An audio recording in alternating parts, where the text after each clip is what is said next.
It is a beautiful, beautiful, beautiful time to be tuned in to EVN TV. We're about to just let you in on what has been happening throughout the day. My name is Consolata Chibalonza.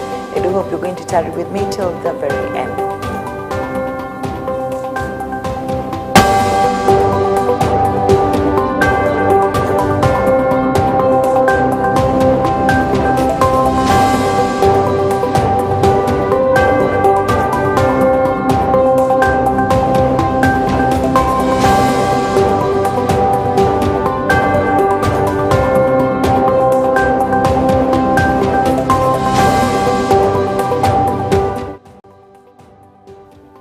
Welcome.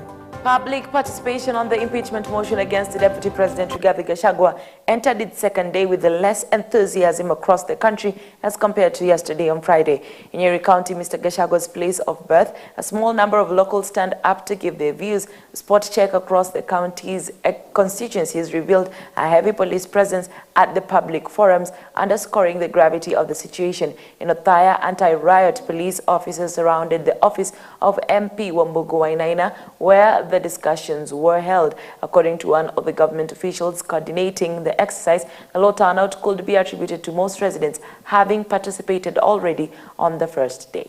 Atia kura. Kwa hivyo kama Rigathi anatoka, watoke wote. Na sio president peke yake, mpaka ma MC, mpaka ma MP wote watoke waende. Wamechoka na pesa zetu na wametukula tumetosha. Hata yeye atuelezee utajiri wake iko wapi na alitoa wapi. Akituambia Rigathi ameiba, hata yeye ameiba. Majina naitwa Waiganjo Njoroge, mkazi wa Panjoro. Mimi personally, I think I share the same feelings with most of the Kenyans, that if there is going to be an impeachment should be a tie of both president and deputy president. Whoever tabled that motion could have tabled a better motion by impeaching Ruto first, wangeenda pamoja na Gachagua very easily. Also, as a nation's current state of ours, we have more pressing matters like social health authority, new funding model of the universities. Tuko na chief hapa hospitali, as you can see, it is just a mere scandal and a crime scene. Then saizi mnakuja mnatuletea hapa public participation of which similar could have done kwa social health authority matters. Hiyo ingine ya JKIA, yes, the Adani deal could have been brought up, tuangalie kama sisi as Kenyans do we agree with them. But now, because this one, the MPs do not serve us, they are serving the executive at the moment. So wameketi chini wakaona, let us impeach Gachagua. Maybe Gachagua is not servicing their interests. These other things they are talking about is not the priority at the moment. And of course, okay, but they can talk as part of the way, but it cannot help them anything. I think there's the public and the people that we are doing and public participation on the impeachment of the deputy president. You either say yes or no. And the members of parliament, they wrote demands that we facilitate. That's why we are here today. That's why I told my people to come and open. And that's why you can see most people have not come here because they were at the showground, simply because the showground is in Nakuru Town West. Therefore, most people gave their views there and they filled their forms. So far we don't know what they were saying, because everybody was being informed. You feel yes or no. The fracas you saw was brought by people who came from outside these constituents, not people from my constituents. And you know, I was even saying that by disrupting the exercise cannot help them save the deputy president. It's just ni watu ya wajinga tu wanaenda pale wanaanza kusema that we don't support. If you are not supporting, fill the form and return. You need to idea you a person like the deputy president. Perhaps do you think that Still on the same news, Kirinyaga Women Representative Jerry Maina has raised concerns over the public participation process concerning the impeachment motion against Deputy President Rigathi Gachagua. Speaking during a tour of various constituencies in Kirinyaga County, Maina claimed that no genuine public participation has taken place. She highlighted that there was insufficient notice for public engagement and accused organizers of using forms without serial numbers, with some being filled at midnight. According to her, the process is flawed and there is video evidence to prove the lack of participation. Maina vowed to challenge the process in court if the impeachment proceeds without transparency. I've been doing rounds in Kirinyaga County in regard to the order that was given yesterday by the Kerugoya High Court, and I have gone to Ndia constituency, I have been to Kirinyaga Central, I have just left Gishugu, and now I am in Moya constituency. And I can say for a fact that there is no public participation that is happening in regard to the impeachment motion that is before Parliament pertaining the Deputy President of the Republic of Kenya, Rigathi Gachagua. The courts are very clear. It is as clear as white and black that public participation, for it to be sufficient, there must be reasonable notice. It has to be qualitative and quantitative. And I am aware that the forms do not have any serial numbers, that people have been filling forms midnight, that they intend to sneak those forms to Parliament. And we have video evidence that for a fact there has been no public participation ongoing of people visiting constituency offices to come and register their view because there was not sufficient notice. So when we give the ultimatum and they get the numbers from Parliament alleging that Kirinyaga has 5,000 forms, we want to see those people in numbers. We want to see the video evidence of the same, because we have what we will ensure we produce to counteract whatever they will be saying on the floor of the House. And for a fact, we will go to the courts again, because clearly speaking, there has been no public participation in regard to the impeachment motion before Parliament. The Deputy President Rigathi Gachagua has distanced himself from companies that he is accused of using to amass the alleged questionable wealth of 5.2 billion in the last 2 years, which is the key ground for his pending impeachment. Kibwezi West MP Mwengi Mutuse of the Maendeleo Chapcha Party, affiliated to the Kenya Kwanza Alliance, has accused Gachagua of amassing a humongous property portfolio primarily suspected to be proceeds of corruption and money laundering. Of poultry feeds for pigs, and they were paid 132,000. Today, that account has only 2,232 shillings and 20 cents. Yet, the framers of that petition, the framers of the charge sheet, are saying Gachagua has used this company to the tune of 12 billion Kenyan shillings. We have full instructions from the directors of this company to bring to the attention of the country that this was a petition, this was an impeachment motion that was intended to smear the names of the wife, the second lady, the wife of the DP, Dorcas Rigathi. Dorcas, Her Excellency, joined in June 2022. She was a wife of a member of Parliament of Madeira called Rigiji. In 2022, Dorcas was not a wife of the Deputy President.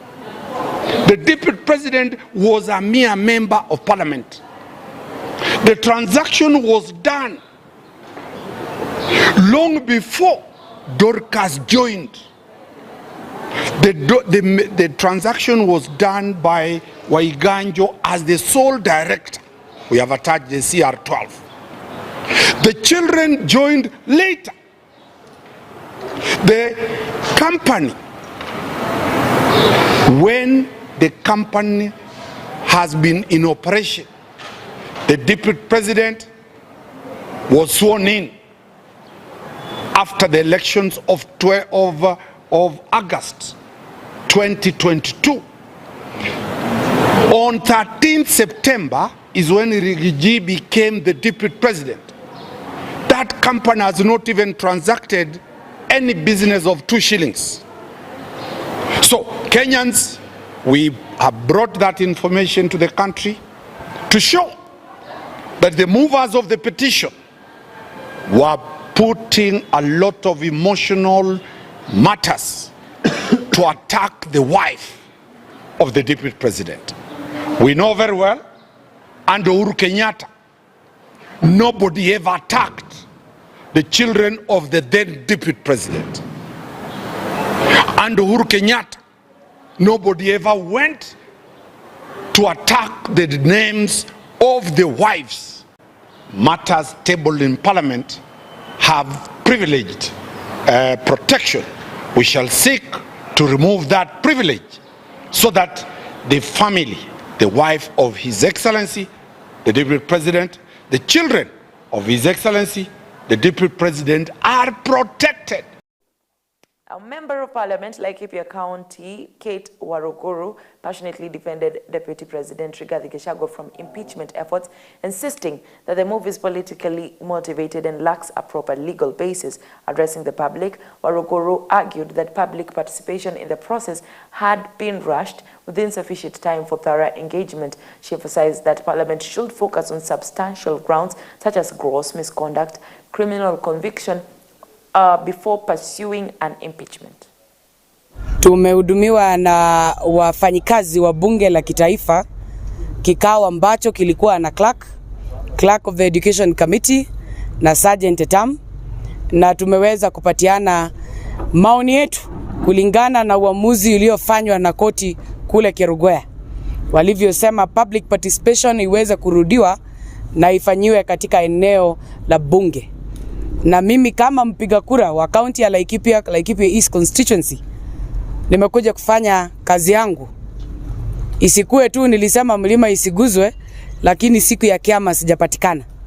Niko na nimezidikishwa na marafiki zangu, na tumerudisha form zetu, or what we call the template ya public participation, clearly indicating that we are not in agreement with the proposal to remove the deputy president from the office of the second in command in the Republic of Kenya. Nimeangalia ile fomu na bunge in their wisdom. Let me say, as a former member of parliament, we do not yet have a fully backed act, a public participation. I hear sheria ya public participation bado imelara kule kwa corridors za bunge. Sijui kama inazunguka hiyo ofisi ya Kimani wa Ishongwa ikirokota vumbi huko. But let me remind ourselves and Kenyans that our courts wamekuwa wakifanya uamuzi kuhusu mambo ya public participation. Kila mtu anaongea maneno yake, lakini hatujakuwa na sheria ambayo ni standard, ambayo itaweza kujua kama we have quality and standard public participation. The constitution is silent in matters public participation, but I believe parliament in their own wisdom wakaamua this time they want to be very curative because of a ruling that was done when Governor Wambora was the governor for Embu. Now we are still on Deputy President Rigathi Gachagua, and this time round the Orange Democratic Movement Party Deputy Leader Simba Arati has dismissed reports alleging that political outfits hand in the plot to impeach Deputy President Rigathi Gachagua. The Kisii governor, while addressing the ODM party delegation in Kisii, clarified that the final decision on the Deputy President's fate lies with the Member of Parliament and that the ODM party had nothing against the second in command. According to Arati, the opposition party would accept the outcome of the special motion which MPs are expected to vote on. Sisi wana ODM ni ODM. Tumesaidia Mheshimiwa William Ruto kusimamisha serikali yake kwa sababu hata sisi tungetaka tusaidike wakati mambo ni mbaya. Kwa hivyo mtu asipite hapa aseme sisi tuko Kenya kwanza. Hatuko Kenya kwanza sisi. Sisi ni wana ODM. Tunasaidia Mheshimiwa William Ruto aone kama atasimamisha nchi. Things were not moving in the right direction. Our agencies walikasirika kabisa, lakini ile makosa walisema ati they do not belong to parties.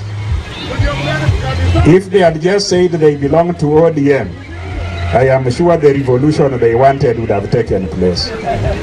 So when they disowned the parties, And you know, parties are the vehicles that we mobilize ourselves using on the basis of ideology and on the basis of interest bila ukabila. So I'm appealing to the young people of Kenya, join ODM. Waingie wapi? Kwa ODM. Because ODM will survive the test of time. ODM will surmount all the challenges. Whether ODM captures the national presidency or it doesn't, ODM ndio ndawa ambayo kama kuna serikali iko na ugonjwa itahitaji machungwa kidogo ili ipone. Now, away from Deputy President Rigathi Gachagua, a 31-year-old man died on the spot after a crane collapsed on him at a construction site in Naivasha town.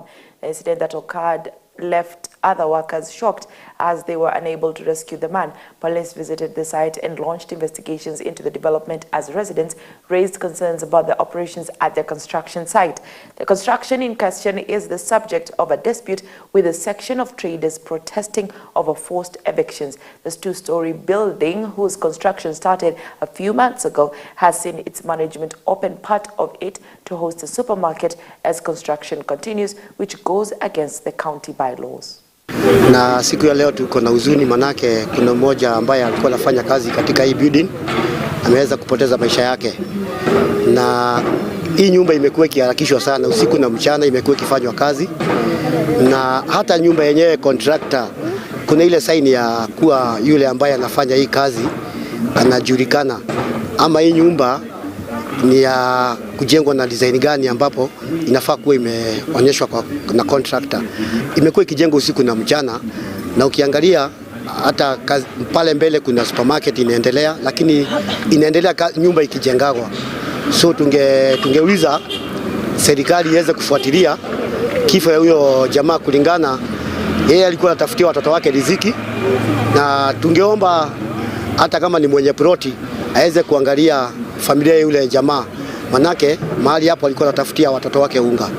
Kulingana na venye wanasema ni hiyo crane ambayo ilikuwa inavuta kokoto kuenda juu ndio imeweza kukatika na ikaweza kumpata chini, akaweza kuangukiwa, ndio akaanza kuaga dunia. Hii building imejengwa kwa haraka sana.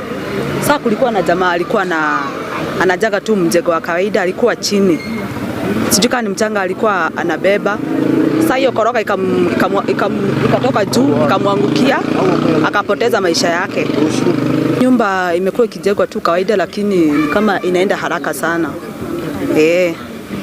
Kulikuwa na mtego inajengwa hapa karibu na stage, na hii mtego imekuwa imeenda haraka sana. Tukasikia kuna jamaa ameangukiwa na hii kitu ya koroga, ikamgonga akaaga.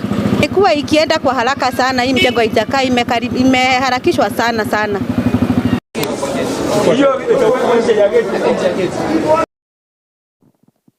Unstable power supply and lack of adequate water are driving away investments meant to create employment opportunities in Siaya and other rural areas in the country, an investor Joseph Omondi Nyatodi has said.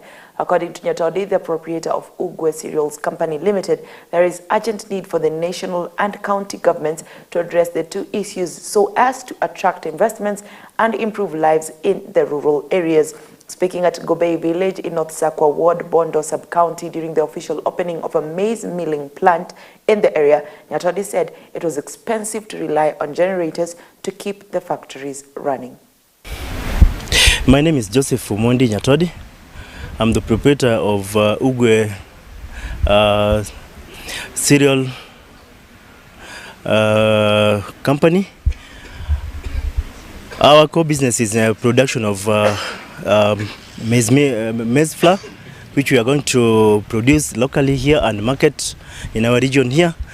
We all know, all those of us who are coming from Siaya County in particular, the biggest challenge that we have here is power.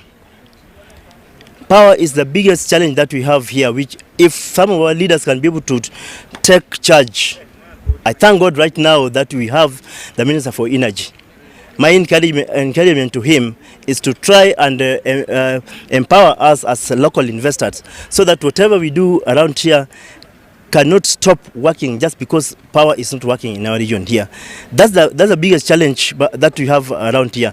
Number two, we have water problem in this region. It's a big problem. Some of the investments which need supplies of water for production cannot take place because the supply of water in our region is completely gone. We cannot be able to get access to water, and those are some of the resources that which if they're not there, no investor can be able to come here to do something which can benefit the community. Our market is still lacking so much of some of these products, and that's why we decided to come up with this kind of initiative, not only to benefit us as the proprietors alone, but of course the community as a whole is also going to benefit from what we have invested here. And at the same time, you will find out that our local farmers also are going to benefit from what we have done here. And this is quite a great encouragement in terms of economic empowerment of our community. And of course, other than that, I believe that whatever we have done today should be an encouragement to our community members to do more, to try and encourage the young people to get into business and get to know what they can be able to do to empower themselves at the same time. Now, patients in Machakos County will not be able to access medical services in all public health facilities this coming week after doctors and clinicians announced a strike starting from Wednesday. The health workers had issued a 2-week notice, but to date they say the county has not addressed their key issues, which they say they have been pushing for over the past 2 years. They are advocating for specialists across all cadres to be redesignated appropriately and promoted implementation of a return to work formula, as well as the provision of a comprehensive medical cover for all health workers, which should be commensurated before the transition to NHIF, from NHIF to SHIF, or also known as the SHIF. Unless they will be able to meet those demands, we don't have any other alternative other than requesting our members to be able to pull or to down their tools on the midnight of Tuesday, that is on 8th of October. So it is upon the government to be able to see the needy and the services that our people they have been seeking in the various facilities in Machakos County. So we are here to say we are still on that notice, and come on in the midnight of Tuesday we will be pulling out our services unless the government will be able to meet these needs. So we are requesting our people that are seeking the services from these different facilities, that they try and make the various arrangements so that at least if maybe that time comes and the government has not been able to meet our demands, at least they can be able to seek alternative as in facilities to be able to seek their services or the other services. Clinic officers, doctors, nurses, laboratory technicians, and so on and so forth, who belong to the automatic promotion group. Maybe someone has started a job today, they should be promoted automatically without being a specialist because it is in the schemes of service. 1 year elapses, 2 years elapses, we do not see these people get promoted. And what we are saying is that it has come to that point where the right thing must be done right from the top to the bottom. The healthcare worker has always done the right thing, treating the patient timely, being available for the patient. I think it is time for the government now to be available for the healthcare worker. And what we are saying is we have given 2 weeks instead of 7 days. 2 weeks is adequate time for the County Public Service Board to have a look at all these documents, because do not forget, they've been having these documents, like I've said, for the last 2 years. They have looked at a few of them, but we cannot be looking at these documents in piecemeal when we have healthcare workers who have been stagnated for over 5 years. Now, in a strategic diplomatic move, Serbia is making significant overtures to Kenya as tensions rise over President William Ruto's anticipated decision to recognize Kosovo. Belgrade has dispatched its First Lady, Tamara Vučić, to Nairobi, marking an effort to strengthen bilateral relations and counter the implications of Kenya's recognition of the territory it claims sovereignty over. Vuchik's visit comes at a pivotal moment following her tour of several African nations, including the Democratic Republic of Congo, Eswatini, and Zimbabwe. Notably, her Kenya stop was not initially listed in her itinerary, raising questions about whether this was a reactive addition to engage with the Ruto administration.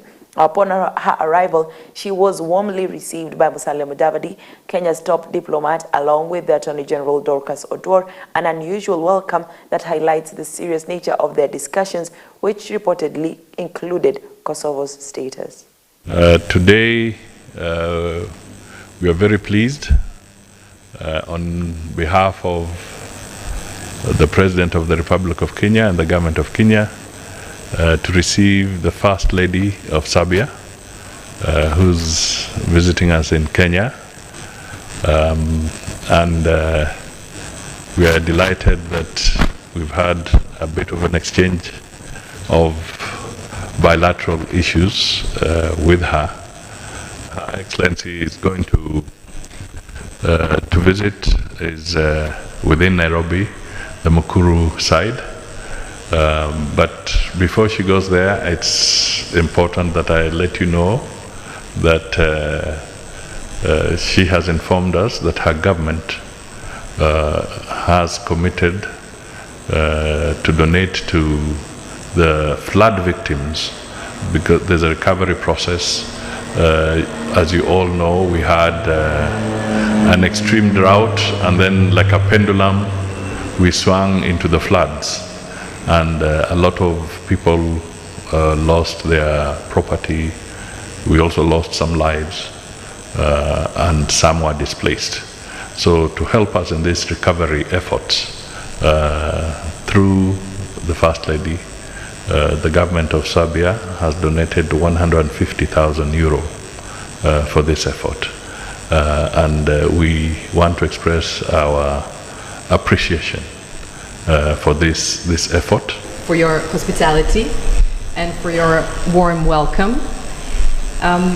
We have a busy schedule, as you said, and since we want to advance and accelerate our bilateral relations that are traditionally friendly and amicable, and we highly value these bilateral relations, we have a big room for their improvement, and we agreed together that we will continue working on it. I was very surprised and happy at the same time, and I said to His Excellency to realize that Serbia was among the first 10 countries in the world that recognized the independence of Kenya in 1963. And that and traditional relations that continued are a good foundation, a good base to build on and to continue in developing and advancing our relations. And the Serbian First Lady marks the end of EBN TV Weekend Edition. My name is Consolata Chibalonza. Thank you very much for keeping us company. Those who are watching us straight from Facebook, those watching us from YouTube, as well as those watching us straight from your TV screens at home, wherever you are. We appreciate that. Keep it right here on EBN TV. Tomorrow is Sunday. Make sure you go to church. Say thank you to God for the week that has been, for the month that has been, for the year that has been. It is important, and it is well and good that you do so. My name is Consolata Chibalonza, and until next time, God bless.